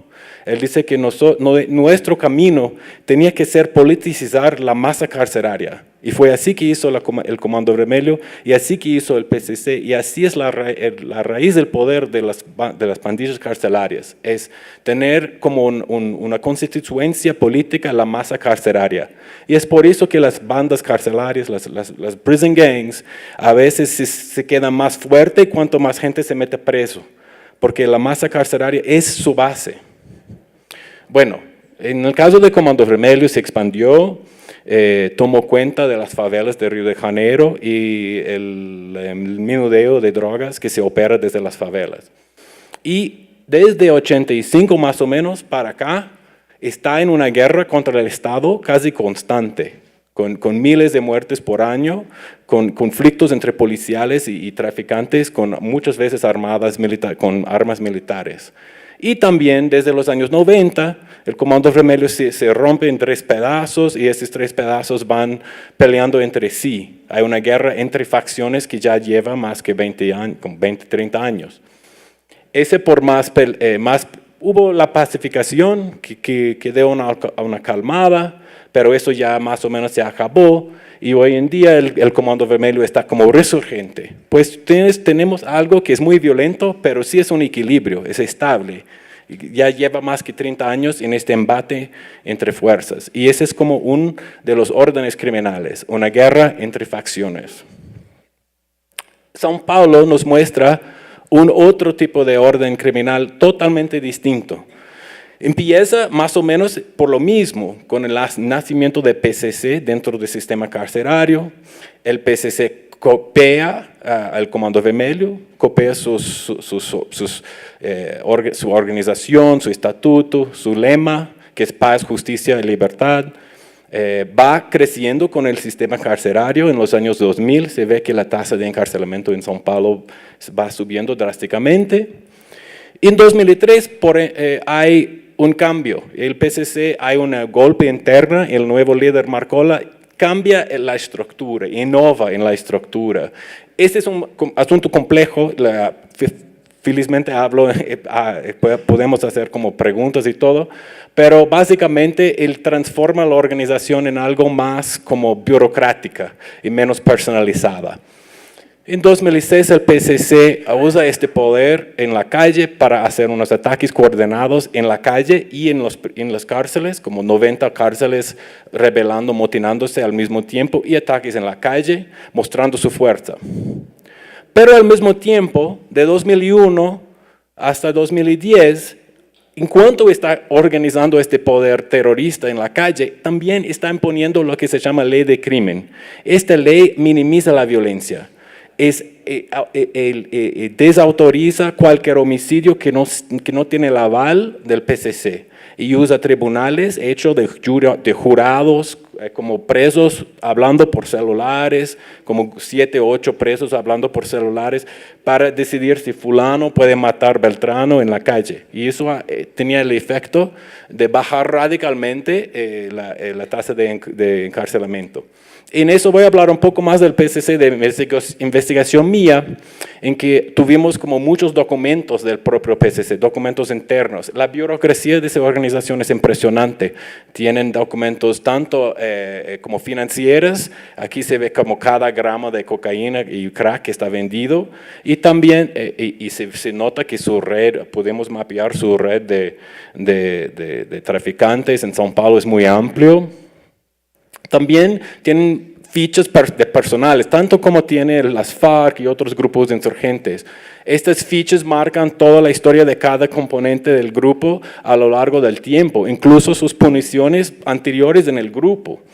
Pues cualquier uno puede saber si fulano o ciclano tiene en el pasado ha hecho algún crimen dentro del contexto del grupo, y eso permite que el PCC se monitoree a sus propios miembros y que a final de cuentas no usa mucha violencia contra sus propios miembros. Apenas uno es suspendido por 15 días o 30 días por cualquier falla y acaba siendo un grupo muy burocrático y poco violento, por lo menos interiormente. Obviamente que a veces hay purgos en que se mata a uno u otro líder, sí. Pero día a día, por una organización con 30,000 miembros, es un grupo bastante burocrático y poca como internamente violenta. Bueno, eso se dio en la pacificación de São Paulo, y se nota aquí que São Paulo la caída fue tan drástica en homicidios en São Paulo, que el resto de Brasil, si quitamos São Paulo, el resto de Brasil está subiendo, mientras si llevamos en cuenta São Paulo, la tasa brasileña está cayendo. Pues es una reducción enorme. Hoy en día São Paulo tiene una tasa de homicidio menor que Chicago, donde vivo yo. Y estable, está como hace 10 años estable. Ese es el otro outcome, ¿no? Ese es el otro orden criminal. Una facción hegemónica que controla todo y que minimiza la violencia.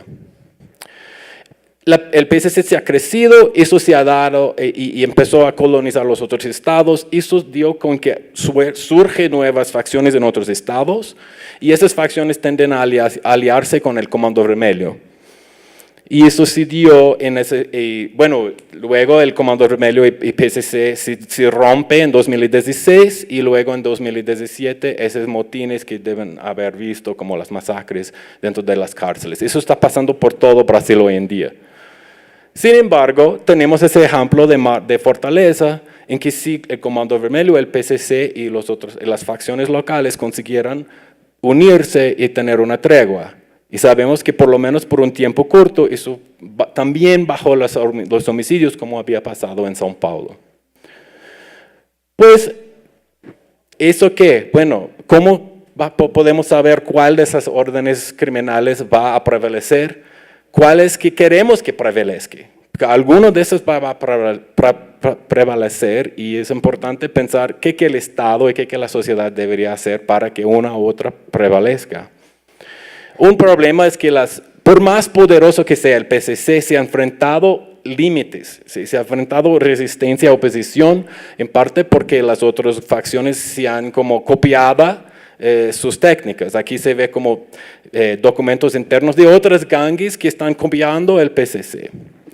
También los copian en el sentido de usar normas. Aquí hay un anuncio por una facción del Nordeste como local, prohibiendo el robo de motos menores que 300 cc, porque esos son de los pobres los necesitan para trabajar. Se va a robar un moto que roba un moto de un rico. Pues ya usan el lenguaje moral y ética para controlar el crimen, tanto como el PCC. Aquí es una carta de una facción a todas las otras facciones de Brasil justificando su riña con la PCC como si fuera como un mundo normativo entre grupos. Eso, y también hay la cuestión del Estado.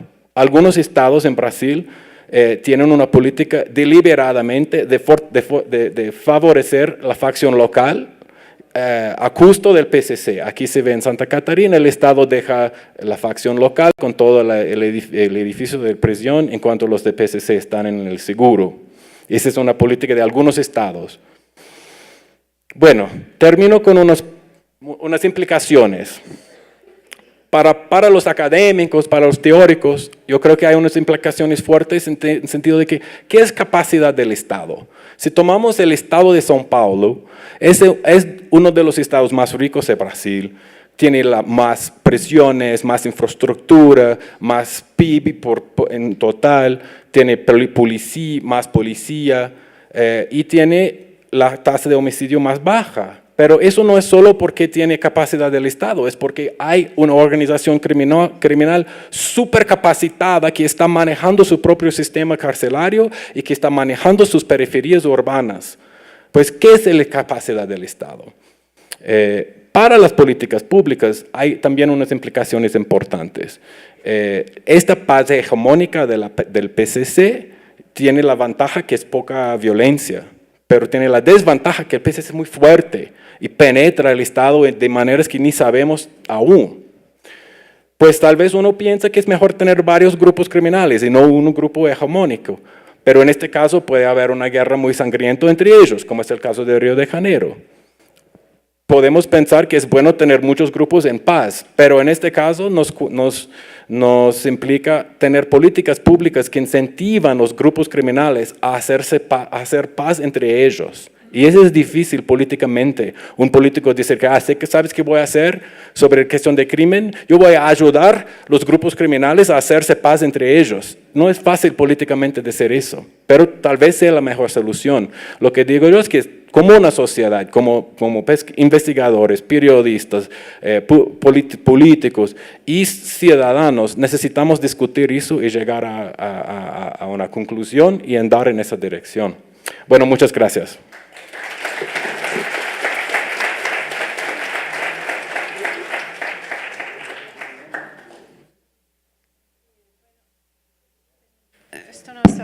Tenemos unos minutos para preguntas. Deben haber circulando aquí varios micrófonos, entonces si quieren alzar la mano, les voy dando la palabra.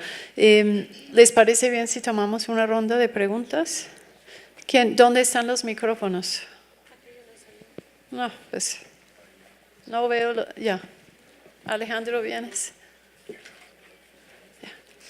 ¿Y los otros dónde están? Ya. Bueno, muchas gracias. Buenos días. Me llamo Tiago Rodríguez, soy de la Universidad Federal Fluminense en Río y ahorita profesor visitante en IEPRI, acá en la Universidad Nacional. Bueno, muchas gracias por el panel, muy interesante. Tengo 3 preguntas a los panelistas muy objetivas. Primero a la doctora Angélica. Bueno, comentaste de la diversificación, ¿no? de las actividades criminales y una de las características de las mafias es la diversificación. Entonces, te preguntaría, bueno, el hecho de que las organizaciones de narcotráfico en Latinoamérica están diversificando sus operaciones es un hecho de estar caminando hacia un modelo más mafioso y menos narcotraficante, ¿o sería solo una cuestión conjuntural o algo que sí pudiera cambiar? Porque si nosotros hacemos un esfuerzo, vamos a acordarnos que esos grupos como el Cartel de Medellín, etcétera, empezaron con otras experiencias anteriores de know-how, ¿no? Entonces, ¿qué te parece esa pregunta? ¿No? Así, esa cuestión de las mafias y de la diversificación. Y después un poquito sobre el mapa, ese mapa de Igarapé. Bueno, sobre el cambio de la política de drogas, creo que hay que poner un poco de cuidado, porque Brasil tiene una ley, la ley de 2006, que vigora ahora, que es una ley que llamo de Frankenstein, porque es una ley de cabeza progresista y cuerpo represivo. Entonces, Brasil hoy es la tercera o la cuarta población carcelaria del mundo, después de Estados Unidos, China y compitiendo con Rusia, compañías no muy buenas en ese tema. Entonces, creo que es algo para comentárselo. Sobre el tema de PCC, bueno, me siento muy contemplado por el tema de Brasil, está ahí en discusión, cosa que si hubiéramos hecho ese seminario como 10 años atrás, sería totalmente distinto. O sea, es una mala noticia, pero estamos ahí investigando a Brasil también. El tema de PCC, a Benjamin, por ejemplo, quería saber lo que te parece el tema de la entrada de PCC en Río y su alianza con ADA, que es una de las facciones creadas en Río, y que amenaza el poder del Comando Vermelho, ¿no? Y la entrada del PCC en otras facciones en otros estados. Para Steven, el tema de la organización del PCC. Hay un libro reciente de Gabriel Feltrán, que es un investigador brasileño, que compara PCC a un sistema de organización secreta, una masonería, con órganos independientes. Entonces, ¿sería más mafia o algo más parecido al terrorismo transnacional, que tiene células con algún tipo de comunicación y articulación, pero que se procesan de una manera muy distinta? Gracias. Voy a pedir que de pronto traten de ser un poco más breves en las preguntas para poder tomar una ronda antes de receso que vamos a hacer. Sí, ya te vi. Buenos días, mi nombre es Juan Fernando Restrepo, soy egresado aquí de la Universidad de Ciencia Política y de Relaciones Internacionales. Tengo dos preguntas dirigidas a la profesora Durán. La primera es que en el marco de su exposición mencionó que el aumento de los cultivos ilícitos en su fase más dramática coincide con la suspensión de las fumigaciones en 2015 por parte del presidente Santos. Sin embargo, si uno examina las cifras, bien sea de los datos de las Naciones Unidas o del Departamento de Estado de los Estados Unidos, se puede observar que ese aumento incluso fue más dramático a partir del 2002, 3 años antes de que comenzaran las fumigaciones. Quisiera saber cómo interpreta eso, aislando exclusivamente el tema de las fumigaciones. Y el segundo es hablando un poco más del parte de los mercados locales, saber su opinión sobre el tipo de impacto que puede llegar a tener el decreto que firmó el presidente Duque recientemente, con el que da vía libre a la incautación de la llamada dosis mínima. Gracias.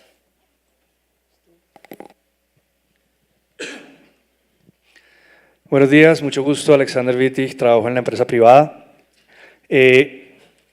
Tengo una pregunta respecto a la última presentación en donde vimos los indicadores de Sao Paulo, cómo bajan drásticamente en homicidios por cada 1000 habitantes o por cada 1.000.000 de habitantes, y no entendí muy bien si es dado a un mensaje donde los grupos armados o los grupos que manejan las bandas es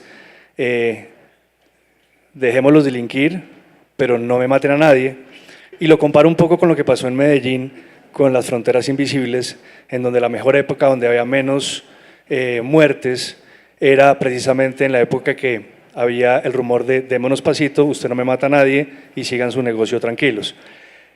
Al final, en la recomendación que diste, ¿cuál es la realmente accionable? ¿Es de frente con la autoridad, con la guerra hacia una pelea que parece imposible de ganar, o en el corto mediano plazo, mientras encontramos una solución de fondo, mantengamos la calma, no me matan a nadie, hacen un preacuerdo entre ambas partes y evitan obviamente las tasas de homicidio tan grandes que hay?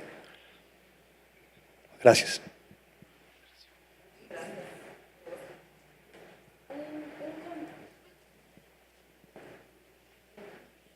Muchísimas gracias a todos, fueron realmente presentaciones muy iluminadoras. Pero hay una ausencia en las presentaciones y es la política de Estados Unidos.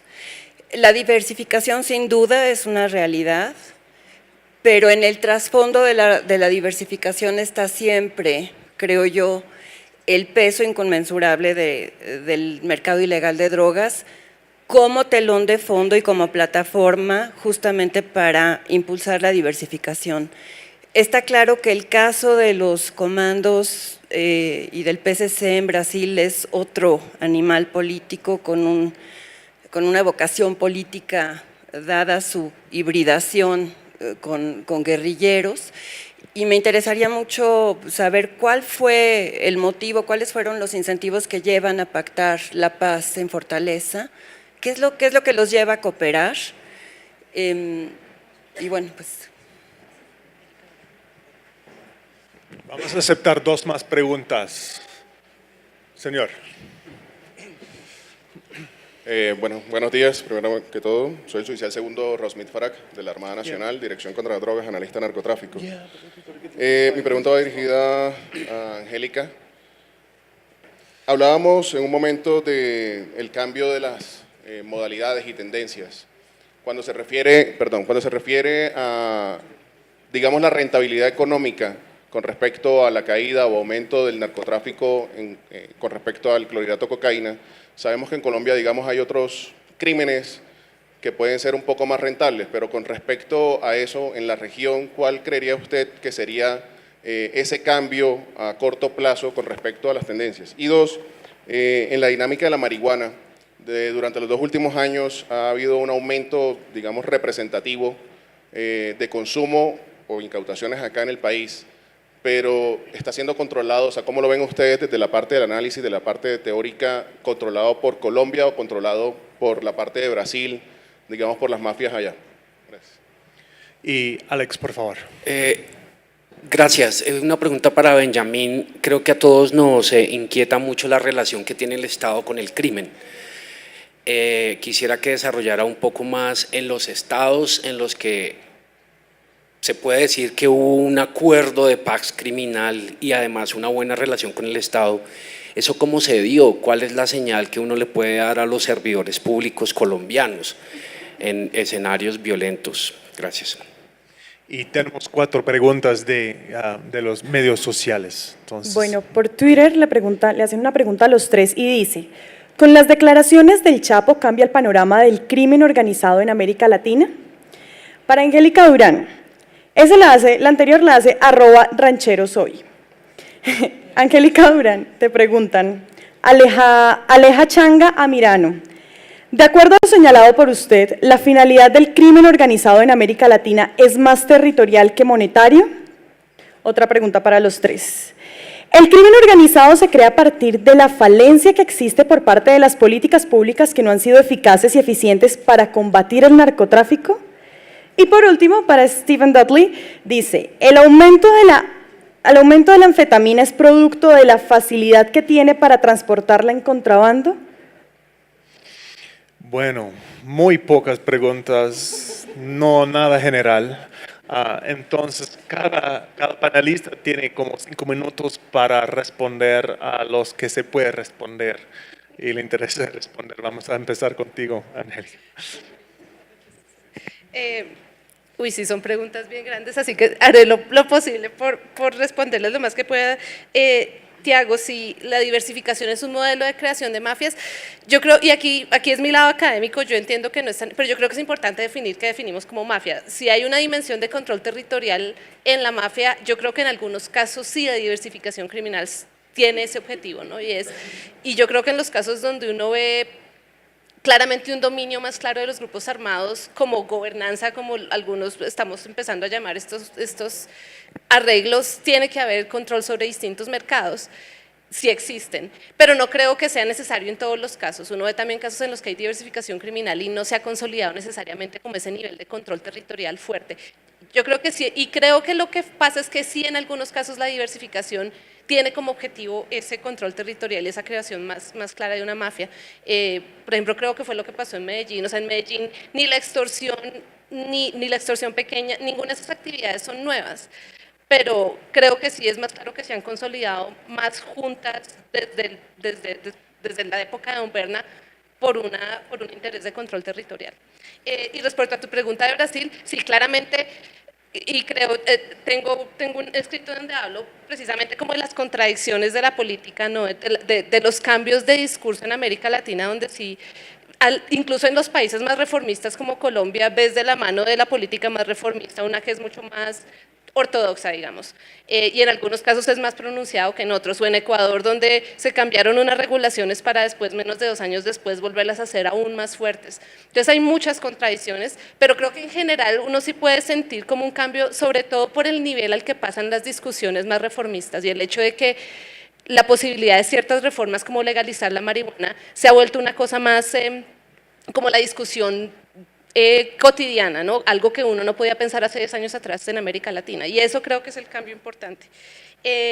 Respecto, a ver, rápidamente, la suspensión de la fumigación, sí, claramente, o sea, yo personalmente creo que uno no puede poner todo el énfasis de los aumentos de los cultivos en la fumigación, y creo que mi intento de aceptarlo es como tratar de dialogar con los que dicen, pero mire, usted ve, o sea, ahí está clara la coincidencia, porque sí en algunos casos hay coincidencia, lo que tú dices es cierto para algunos municipios, En Tumaco, por ejemplo, el aumento de cultivos empieza mucho antes que la suspensión. Entonces, aquí también hay diferencias territoriales y para mí la coincidencia puede haber contribuido, o sea, la suspensión de la fumigación puede haber contribuido, como dice Bueno, a que cambiaran los incentivos, pero es que no nos explica finalmente qué fue lo que llevó ese aumento tan radical en el contexto del proceso, que tiene que ver más con incentivos del proceso, con la presión de grupos armados, con otras cosas que no fue solo la fumigación. Entonces, estoy de acuerdo contigo.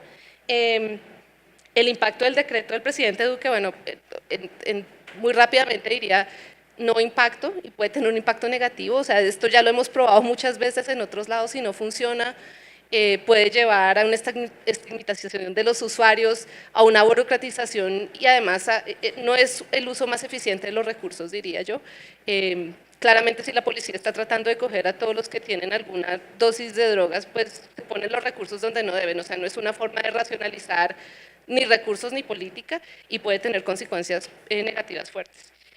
¿Cuánto tengo ya? ¿Qué más? Mónica, tu pregunta sobre Estados Unidos, sí, yo creo que está, o sea, obviamente uno no puede entender lo que pasa esto sin el contexto de Estados Unidos.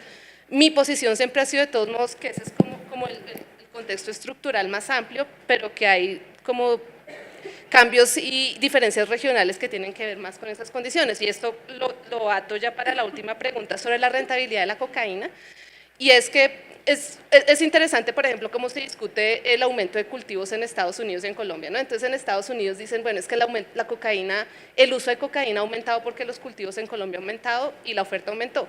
Aquí dicen, no, es que los cultivos han aumentado porque la demanda aumentó en Estados Unidos. Y puede que sean las dos. Pero además lo interesante es que el precio de la cocaína en Estados Unidos está arriba ahorita, el de Colombia, el precio de la hoja de coca bajó recientemente.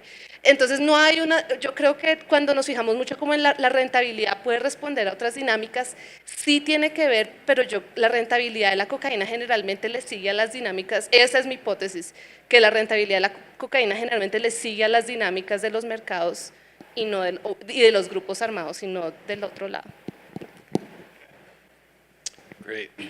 Gracias por las preguntas. Voy a empezar al revés, con la pregunta sobre política, las causas de crimen organizado y también la política de Estados Unidos y todo eso. Porque en el caso que estuve platicando hoy del PCC y del Comando Vermelho y de las pandillas de cárceles en general, obviamente el tráfico de drogas sí tiene su lugar. Tiene un lugar muy específico, porque las pandillas de cárcel, tanto en Brasil como en Estados Unidos, se han mostrado capaces de organizar redes de retail, de minoristas de drogas. Eso es algo que las mafias tradicionales difícilmente no consiguen hacer. Porque son territorios extensos, urbanos, informales, y normalmente eran controlados por pandillas callejeras con territorios pequeños. Y lo que las pandillas de cárcel permiten es organizar todo eso y a veces imponer una estructura organizacional mucho más amplia que cobre toda una ciudad o un estado. Pues sí tiene que ver con la política de drogas y la demanda por drogas y todo eso. Pero también tiene que ver con las políticas de encarcelamiento masivo, que no es un fenómeno muy fuerte aquí en Colombia, ni en México, pero en Estados Unidos sí, en Centroamérica sí, y en Brasil obviamente que sí. Brasil ya está como llegando al patamar de Estados Unidos en términos de tasa de encarcelamiento.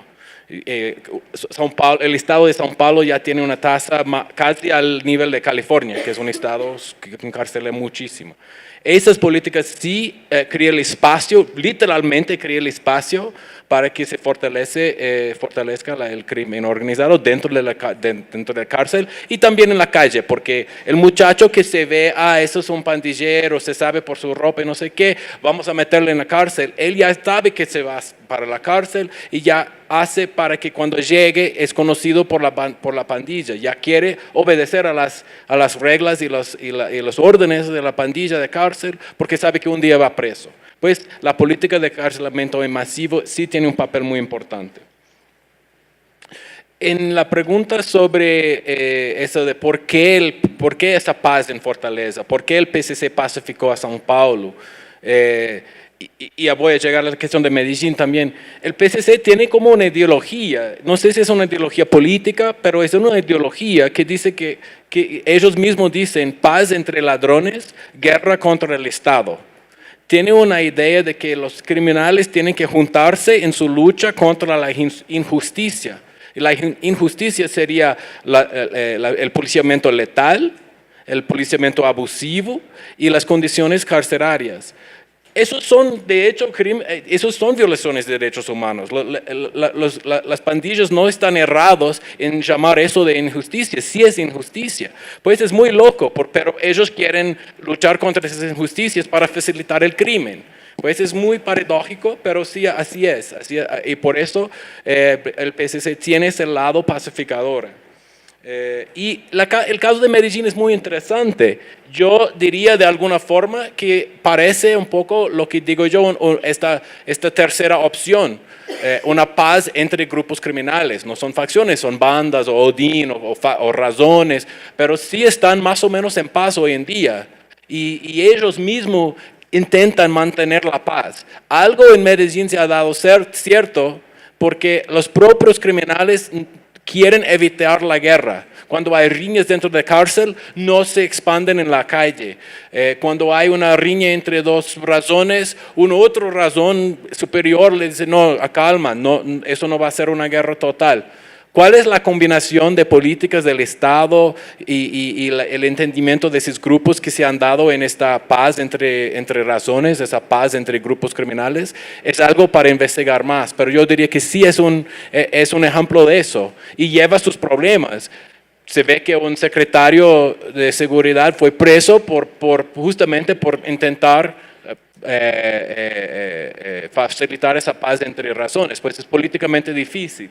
Cualquier día puede que cae y acabe esa paz, pero es muy interesante estudiar eso. Se dice que es una solución de corto plazo, sí, a largo plazo sería mejor acabar con el crimen organizado, pero yo no veo ese largo plazo. ¿Cuándo va a acabar con todo eso? Mientras hay tráfico de drogas, mientras hay contrabando, mientras que el Estado no llega a la periferia urbana. Pues yo diría que sí, que tenemos que tener paz ahora. Yo diría que es importante tener paz y bajar la violencia ahora. Y no es solo corto plazo, es corto y medio plazo. Va a ser muchos años hasta que se acabe con el PCC o los Odín de Medellín. Van a seguir existiendo por un bastante tiempo. Es bueno que seguimos vivir en paz con ellos, desde mi punto de vista. Y finalmente, sobre el PCC en Río, si me preguntase eso en 2016, te diría que sí está fuerte, están como en alianza con ADA, pero parece que ahora se mandaron todos de vuelta para São Paulo. Ni sé cómo colorir mi mapa más porque se mandaron todos de PCC de vuelta. El estado de São Paulo, de Río, favoreció el CV en ese sentido. Pues por eso digo, el PCC sí está muy fuerte, se está expandiendo, pero sí está también enfrentando varios tipos de obstáculos en su camino y que todavía el CV no se puede, está resurgente en todo el país, que es algo increíble dado su embate constante con el Estado durante 40 años y sigue existiendo y creciendo. Bueno, bueno sí. mejor. Bueno, de nuevo, es un gran honor compartir panel con estos dos. Ha sido tremendo. ¿Qué les digo? No voy a hablar mucho porque ya estamos sobre el tiempo, pero fentanil, vamos a sacar un informe finales de enero, principios de febrero sobre fentanil y el mercado de fentanil, y lo vamos a presentar en Washington en el Woodrow Wilson Center, así que todos cordialmente invitados. Sobre la base sobre la cual crece fentanil es una base de un mercado, entre comillas, legal, o sea, opioides legalizados en Estados Unidos y mismos prescripciones de las droguerías y los médicos a lo largo de casi 20 años dejó una base fértil para que primero creció el mercado de heroína y ahora un sustituto de la heroína que es fentanil. Entonces es un poco la base de lo que ha pasado con fentanil. Y rápidamente sobre el Chapo. ¿Qué le digo? El Chapo es un símbolo de muchísimas cosas y de alguna manera es un símbolo de ese debate al cual me refería antes. ¿Hasta qué punto estamos hablando de una organización vertical, estructurada y una organización horizontal? Los fiscales están argumentando que es vertical. Él es la organización, él controla la organización, él manda todas las partes de la organización. Y curiosamente, la defensa argumenta lo contrario. No, él es una representación, es una imagen, es un mito que se ha creado y realmente él no controla la organización. Entonces, de alguna manera, lo que es muy interesante del caso del Chapo es que realmente vamos a ver en vivo ese debate y vamos a ver hasta qué punto los jurados creen un lado o el otro lado. Muchas gracias.